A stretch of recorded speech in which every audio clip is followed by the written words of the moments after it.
माल जी में एक लीला आती है कि एक माली की बेटी थी, उसको गीत गोविंद याद हो गया।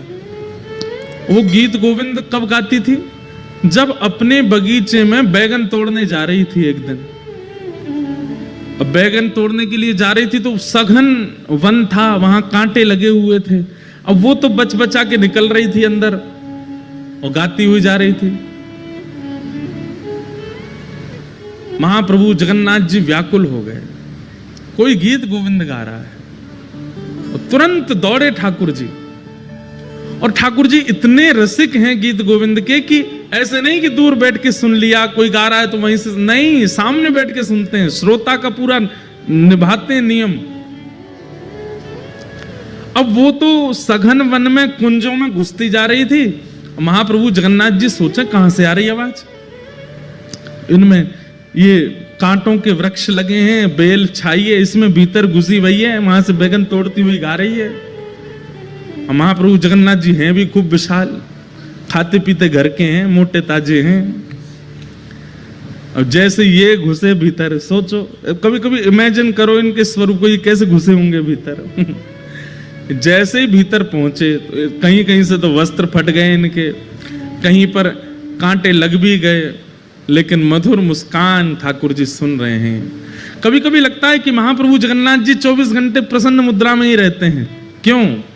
क्योंकि 24 घंटे कहीं ना कहीं गीत गोविंद चलता ही रहता है, इसलिए ठाकुर जी प्रसन्न रहते हैं, इतना प्रिय है ठाकुर जी को। तो महाप्रभु जी उसका गीत गोविंद सुन रहे थे, बड़े भाव से गा रही थी। जैसे गीत गोविंद विश्राम हुआ, महाप्रभु जी दौड़े मंदिर के लिए। मंदिर में जाकर के विराजमान हुए, तभी पुजारियों ने देखा बलभद्र जी सुभद्रा जी के वस्त्र तो बिल्कुल बढ़िया हैं और ये इनके अस्त व्यस्त हो गए, फट गए जगह जगह से। पूछा, हे महाप्रभु जी, ये आपके वस्त्र कैसे फट गए? तब महाप्रभु जी ने ये भाव बताया कि मुझे गीत गोविंद बहुत प्रिय है, और कोई व्यक्ति कभी कहीं गाता है तो मुझे, मेरा मन होता है कि मैं वहां पहुंच जाऊं। तो अभी कहां गए थे? तो बताया, बोले एक माली की बेटी है, बैगन तोड़ के गाती है, मैं घुस गया भीतर, फट गए मेरे वस्त्र। उसी दिन वहां के गजपति राजा ने ये नियम बना दिया, पूरे जगन्नाथपुरी को इकट्ठा करके सबसे हाथ जोड़ के निवेदन किया कि जिनको भी अष्टपदी गीत गोविंद याद है, आपसे प्रार्थना है आसन लगा करके उस पर स्वयं बैठिए और एक सन्मुख आसन पर रख करके तब गीत गोविंद गाइए, क्योंकि महाप्रभु जी आते हैं। आप चलते फिरते उठते बैठते कहीं कुछ करते हुए गाएंगे तो उसमें कोई दिक्कत नहीं है, लेकिन महाप्रभु जी को श्रम ना हो। और श्रम दो प्रकार के होते हैं। एक श्रम तो यह होता है कि ठाकुर जी के अनुकूल व्यवस्था नहीं है और ठाकुर जी को गीत गोविंद सुनने का चाव है, वो आएंगे, उनको कष्ट होगा। और दूसरा भाव यह है, मान लीजिए श्री मंदिर में कोई विशेष पूजा चल रही है ठाकुर जी की, और उसी समय आप गीत गोविंद गाने लग गए। ठाकुर जी का आने का बहुत मन है और उस समय सामने विशेष पूजा चल रही है, जा नहीं सकते, तो ठाकुर जी बहु प्रयास करके एक और रूप धारण करके आते हैं। और ठाकुर जी इतना श्रम करके आते हैं और उसके बाद भी आप अनुकूल जगह नहीं देखते, उनको पीड़ा तो होती है। पीड़ा तो खैर क्या, वो श्रमित तो होते हैं, और वैष्णव का स्वरूप है वो ठाकुर जी को श्रमित नहीं कराता।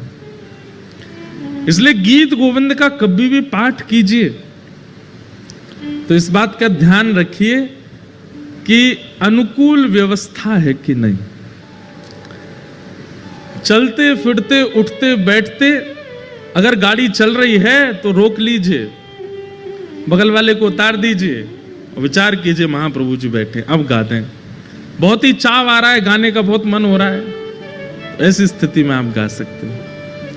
जहां अनुकूल ऐसा लगता हो कि ठाकुर जी विराजेंगे तो उनको संकट कष्ट नहीं होगा, ऐसी जगह गीत गोविंद गाइए। जहां योग्यताएं दिखती हो वहां गीत गोविंद का पाठ करो, क्योंकि श्री नाभा जी कहते हैं, राधा रमण प्रसन्न सुनन निश्चित तहां आवे।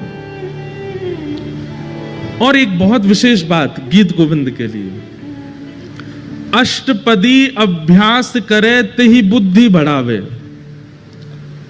अगर कोई व्यक्ति गीत गोविंद अष्टपदियों का अभ्यास करता है, केवल श्रुत कमला कुछ मंडल एक ही अष्टपदी याद करने से काम नहीं चलेगा। ये हमारे पास पूरा गीत गोविंद है, इसमें बहुत सारी अष्टपदियां। 3 प्रकार के दुख होते हैं जीवन में, बहुत ध्यान से सुनिए। 3 प्रकार के दुख होते हैं, कर्म, काल और स्वभाव।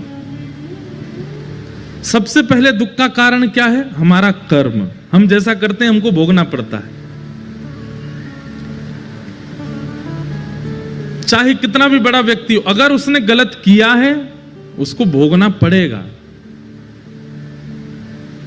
हां, ऐसा होता है कि आपने अगर गलती की और बाद में आपको उसका आभास हो गया कि मैंने गलत किया, और उसका अगर आपने प्रायश्चित किया तो गलती से मिलने वाला जो आपको दंड है वो 40% कट जाएगा, 60% तो फिर भी भोगना पड़ेगा। नाम जप से 30% और घट जाएगा, 30% तो भोगना पड़ेगा। और फिर जीवन के स्वभाव व्यवहारों को सुधारने से 20% और घट जाएगा, 10% फिर भी भोगना पड़ेगा। और 10% जब बच जाए तो अगर वैष्णव बुद्धि होगी तो आप उसको स्वीकार करके भोग लोगे, आप उससे भागोगे नहीं। मेरा कर्म है, अब आ रहा है तो आने दो, 10% तो भोग ही लोगे। तो पहले दुख का कारण कर्म, दूसरे दुख का कारण है काल, समय। सब लोग इधर देखिए, ध्यान से सुनो। और जब काल दुख रूप धारण करता है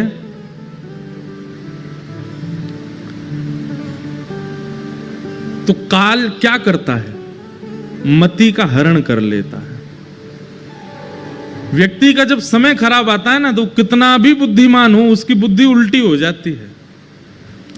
भगवान स्वयं गीता में अर्जुन को कहते हैं कि जब मुझे किसी के ऊपर बहुत देख के लगता है ना कि भाई बहुत फूल लिया, अब तू आजा चपेटे में आओ हमारे में, तो हम क्या करते हैं?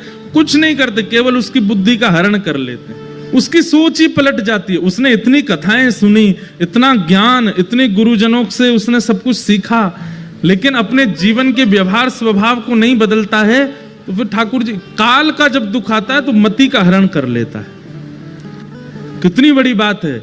अगर कोई व्यक्ति गीत गोविंद का नित्य पाठ करता है, अष्टपदी का अभ्यास करता है, जीवन में ऐसी स्थिति नहीं आएगी कि उसकी मति का हरण हो। ठाकुर जी फिर उसकी मति का हरण नहीं करते। स्वयं नाभाजी कह रहे हैं, अष्टपदी अभ्यास करे तही बुद्धि बढ़ावे।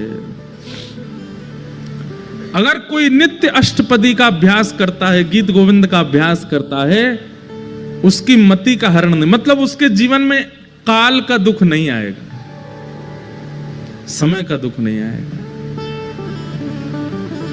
इतना प्रिय है ठाकुर जी। आहा,